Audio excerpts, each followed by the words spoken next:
امریکہ کے شہر new York میں مسلمانوں کی حکومت کا اعلان ہو چکا ہے۔ نیو یارک کی تاریخ بدل چکی ہے۔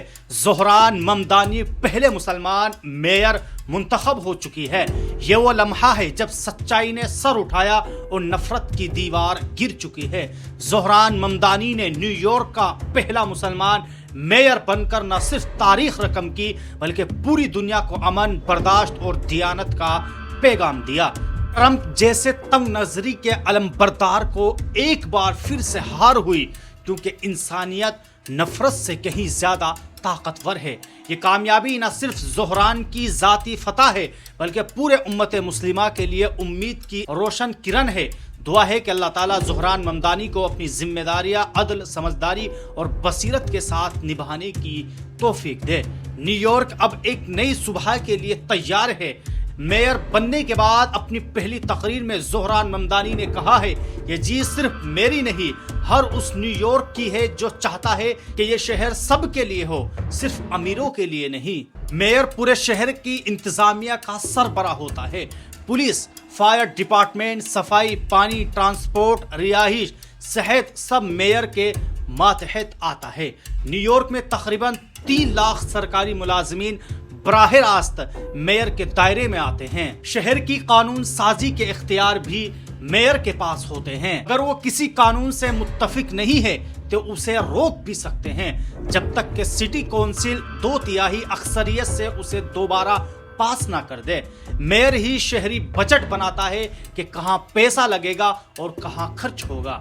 میئر کے پاس اختیار ہوتا ہے کہ وہ police commissioner, school chancellor, housing authority کے سربراہ اور دیگر کمشنرز اور ڈائریکٹرز کو کب مقرر کرنا ہے اور کب برطرف کرنا ہے۔ دوستو، وہی دوسری خبر کے تعلق سے بات کریں تو اتر پردیش کے شاملی ضلع کے ایک گاؤں میں پولیس نے ایک مسجد کے امام مولانا رفیق خان کے خلاف مقدمہ درج کیا ہے۔ ان پر الزام ہے کہ انہوں نے مسجد کا لاؤڈ اسپیکر حد سے زیادہ آواز میں چلایا۔ دا انڈین ایکسپریس کے مطابق پولیس کا کہنا ہے کہ مقامی باشندوں نے اونچی آواز کی شکایت کی تھی، جس کے بعد امام کو پہلے ہی آواز کم رکھنے کی ہدایت دی گئی تھی۔ تاہم انتباہ کے باوجود شکایت دوبارہ موصول ہونے پر قانونی کارروائی کی گئی ہے۔ Station house officer Manoj Verma نے بتایا کہ پولیس کی ایک ٹیم نے مسجد کا دورہ کیا تھا اور امام کو آواز کو قابل اجازت حد کے اندر رکھنے کا مشورہ دیا تھا۔ چونکہ اصلاحی قدم نہیں اٹھایا گیا اور خلاف ورزی دہرائی گئی، اس لیے اب قانونی کارروائی کی جا رہی ہے۔ پولیس نے دفعہ 223 سرکاری حکم کی نافرمانی اور 293 بار بار شور یا پریشانی پیدا کرنے کے تحت مولانا رفیق خان کے خلاف FIR درج کی ہے۔ ذرائع کے مطابق ایک ہندو اکثریت گاؤں ہے اور کسی بھی ناخوشگوار واقعے سے بچنے کے لیے وہاں سیکورٹی کا سخت انتظام کیا گیا ہے۔ اس واقعے کے بعد سوشل میڈیا پر خوب ہنگامہ ہوا اور لوگوں نے اعتراض کیا کہ ایسے قوانین اکثر مساجد کو نشانہ بناتے ہیں، جبکہ مندروں یا دیگر مذہبی مقامات پر اس طرح کے خلاف ورزیوں کو نظر انداز کیا جاتا ہے۔ سشانت سنگھ نے تبصرہ کرتے ہوئے کہا کہ یہ قانون کی حکمرانی نہیں بلکہ قانون کے ذریعے حکمرانی ہے۔ قانون کی حکمرانی کا مطلب یہ ہے کہ تمام مجرموں پر یکساں طور پر قانون کا اطلاق ہو، نہ کہ صرف ان پر جنہیں آپ سزا دینا چاہتے ہیں۔ واضح رہے کہ یہ پہلا موقع نہیں ہے کہ ریاست میں اس نوعیت کا واقعہ پیش آیا ہو۔ سنبھل ضلع کی شاہی جامع مسجد سے بھی پولیس نے لاؤڈ اسپیکر ہٹوا کر یہ کہا تھا کہ اس سے آواز کی آلودگی بڑھ رہی ہے۔ اس وقت امام کو چھت پر چڑھ کر اذان دینے کی ہدایت دی گئی تھی۔ دوستو، وہیں آخری خبر کے تعلق سے بات کریں تو تبلیغی جماعت کے تعلق سے یوپی حکومت نے ایک نیا فرمان جاری کیا ہے۔ جی ہاں دوستو، تبلیغی جماعت کے تعلق سے باقاعدہ اتر پردیش کی راجدھانی لکھنؤ سے ایک نہایت اہم سرکاری خط منظر عام پر آیا، جس سے واضح ہوتا ہے کہ ریاستی پولیس انتظامیہ نے تبلیغی جماعتوں کی نقل و حرکت پر سخت نگرانی کرنے کا فیصلہ کیا ہے۔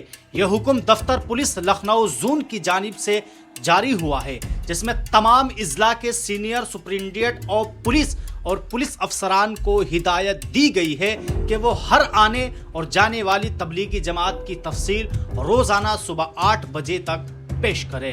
ہر ضلع میں آنے والی تبلیغی جماعتوں کی تاریخ، ان کے ارکان کی تعداد اور واپسی کی تاریخ ضرور درج کی جائے۔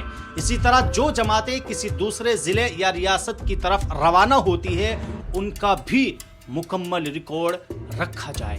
یہ رپورٹ روزانہ لازمی طور پر پولیس دفتر کو بھیجی جائے۔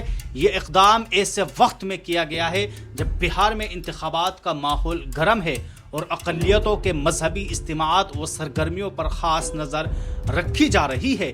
انتظامیہ کے مطابق یہ صرف حفاظتی اور معلوماتی اقدام ہے، مگر زمینی حقیقت یہ ہے کہ ایسے احکامات اکثر ایک مخصوص طبقے کو نشانہ بنانے کے لیے استعمال کیے جاتے ہیں۔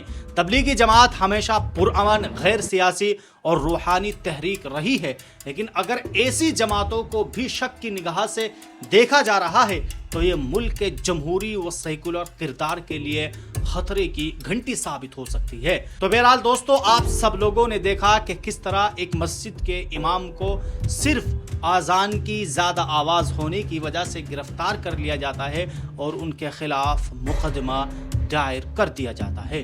تو دوستو، وہی آپ نے دیکھا کہ کس طرح یوپی حکومت نے تبلیغی جماعت پر نگرانی رکھنے کا فیصلہ کیا ہے، اور یہاں تک کہ یوگی حکومت نے یہ بھی اعلان کیا ہے کہ تبلیغی جماعت کا یہ بھی معلوم ہونا چاہیے کہ وہ کہاں سے آ رہی ہے اور کہاں جا رہی ہے۔